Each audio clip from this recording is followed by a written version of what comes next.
Assalamualaikum warahmatullahi wabarakatuh. Perkenalkan, nama saya Muhammad Jaltaidi, NIM 83422 dari jurusan Pendidikan Kepelatihan Olahraga semester 2 angkatan 2022. Saya di sini akan memenuhi tugas UAS dari mata kuliah Pancasila dengan dosen pengampu yaitu Bapak Saleh Al-Hamid SIP MA. Ya, untuk mempersingkat waktu, saya akan langsung membacakan materi saya, yaitu mengapa Pancasila menjadi dasar nilai perkembangan ilmu. Pengembangan ilmu pengetahuan dan teknologi atau IPTEK dewasa ini mencapai kemajuan pesat sehingga peradaban manusia mengalami perubahan yang luar biasa. Pengembangan IPTEK tidak dapat dilepas dari situasi yang melingkupinya. Artinya, IPTEK selalu berkembang dalam suatu ruang budaya. Perkembangan IPTEK pada gilirannya bersentuhan dengan nilai-nilai budaya dan agama sehingga di satu pihak dibutuhkan semangat objektivitas, di pihak lain perlu mempertimbangkan nilai-nilai budaya dan agama dalam pengembangannya agar tidak merugikan umat manusia.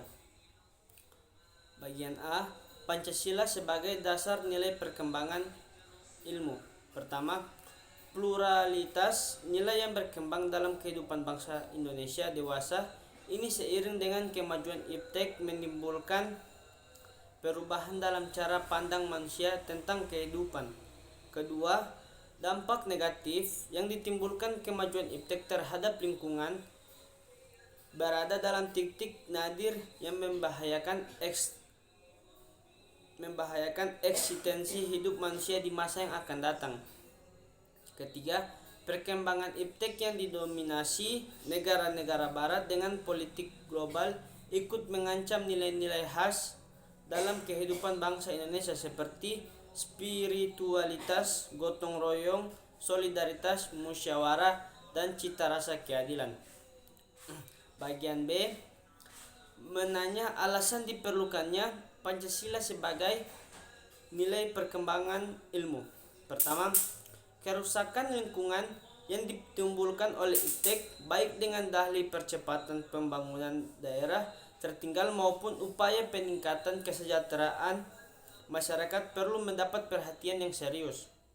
Yang kedua, penjabaran sila-sila Pancasila sebagai dasar nilai perkembangan IPTEK dapat menjadi sarana untuk mengontrol dan mengembalikan kemajuan IPTEK yang berpengaruh pada cara berpikir dan bertindak masyarakat yang cenderung pragmatis.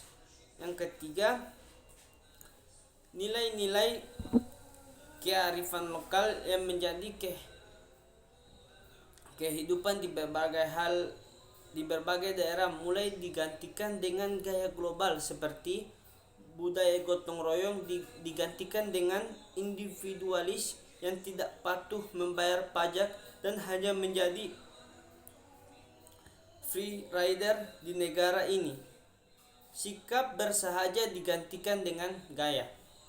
Di bagian C, mengenali sumber historis, sosiologis, politis dengan Pancasila sebagai nilai pengembangan ilmu di Indonesia.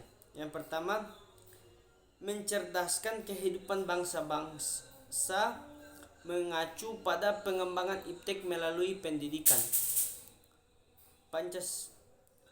Pancasila sebagai dasar pengembangan ilmu belum banyak dibicarakan pada awal kemerdekaan.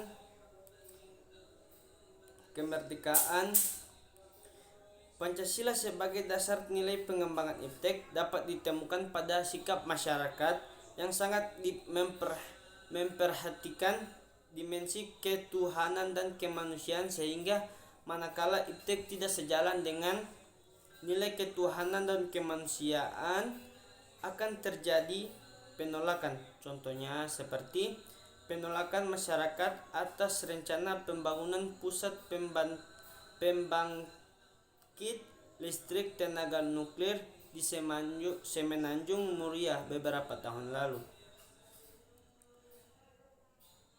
Yang ketiga, sumber politis Pancasila sebagai dasar nilai pengembangan ilmu di Indonesia dapat dirunut ke dalam berbagai kebijakan yang dilakukan oleh para penyelenggara negara.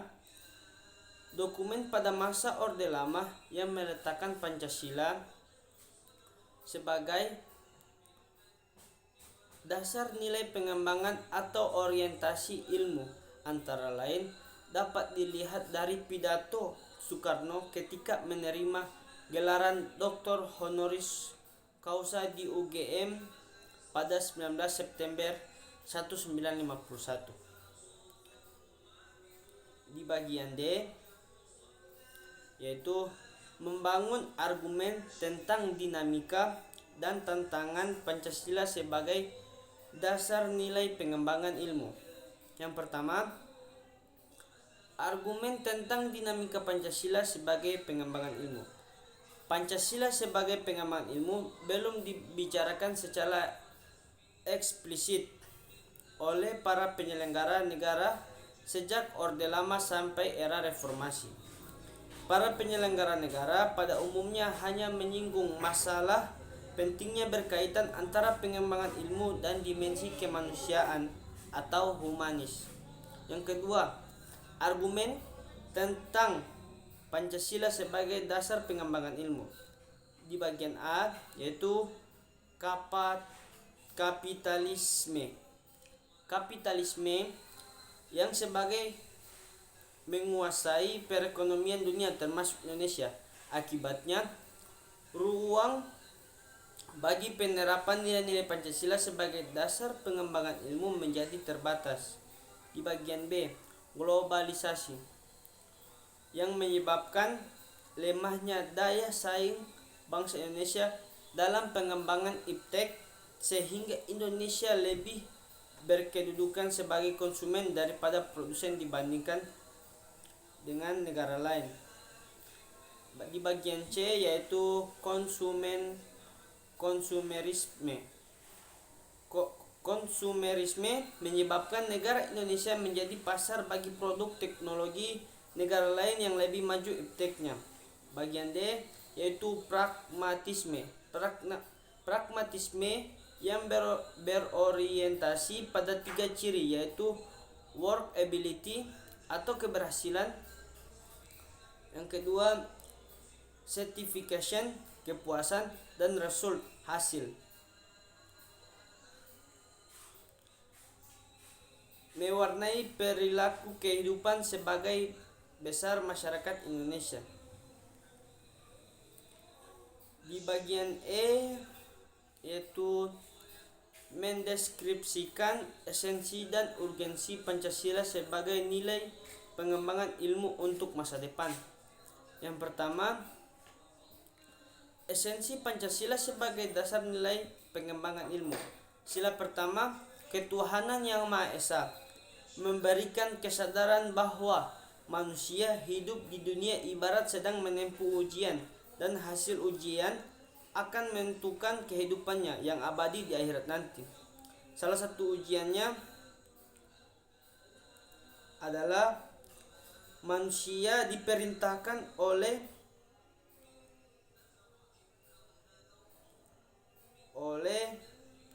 Tuhan untuk melaksanakan kebaikan, baik bersifat universal maupun khas terhadap ilmuwan dan ahli teknik di Indonesia, untuk menghendaki agar perlakuan terhadap manusia harus sesuai dengan kodratnya sebagai manusia, yaitu memiliki keinginan seperti kecukupan materi, bersosialisasi, eksistensinya dihargai, mengeluarkan pendapat, berperan nyata dalam lingkungannya, bekerja sesuai kemampuannya yang tertinggi.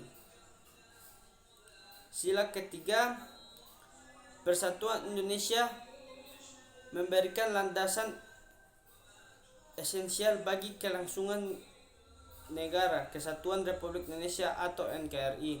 Untuk itu, ilmuwan dan ahli teknik Indonesia perlu menjunjung tinggi asas persatuan Indonesia ini dalam tugas-tugas profesionalnya. Kerjasama yang sinergis antara individu dengan kelebihan dan kekurangannya masing-masing akan menghasilkan produktivitas yang lebih tinggi daripada penjumlahan produktivitas individunya. Sila keempat, kerakyatan yang dipimpin oleh hikmah kebijaksanaan dalam permusyawaratan perwakilan, memberikan arahan asa kerakyatan yang mengandung arti bahwa pembentukan negara Republik Indonesia ini adalah oleh dan untuk semua rakyat Indonesia. Setiap warga negara mempunyai hak dan kewajiban yang sama terhadap negara. Sila kelima, keadilan sosial bagi seluruh rakyat Indonesia. Arahan agar selalu diusahakan tidak terjadinya jurang atau gap kesejahteraan di antara bangsa Indonesia. Ilmuwan dan ahli teknik yang mengelola industri perlu selalu mengembangkan sistem yang memajukan perusahaan sekaligus menjamin kesejahteraan karyawan. Yang kedua, urgensi Pancasila sebagai dasar nilai perkembangan ilmu. Bagian A, perkembangan ilmu dan teknologi di Indonesia dewasa ini tidak berakar pada nilai-nilai budaya bangsa Indonesia sendiri, sehingga ilmu pengetahuan yang dikembangkan di Indonesia sepenuhnya berorientasi pada barat. Di bagian B, perkembangan ilmu pengetahuan di Indonesia lebih berorientasi pada kebutuhan pasar, sehingga produk-produk yang laku keras di perguruan tinggi Indonesia adalah produk-produk yang diserap oleh pasar dunia industri. Di bagian C, pengembangan ilmu pengetahuan dan teknologi di Indonesia belum melibatkan masyarakat luas, sehingga hanya menyejahterakan kelompok elit yang mengembangkan ilmu. Oke, sekian materi saya. Wassalamualaikum warahmatullahi wabarakatuh.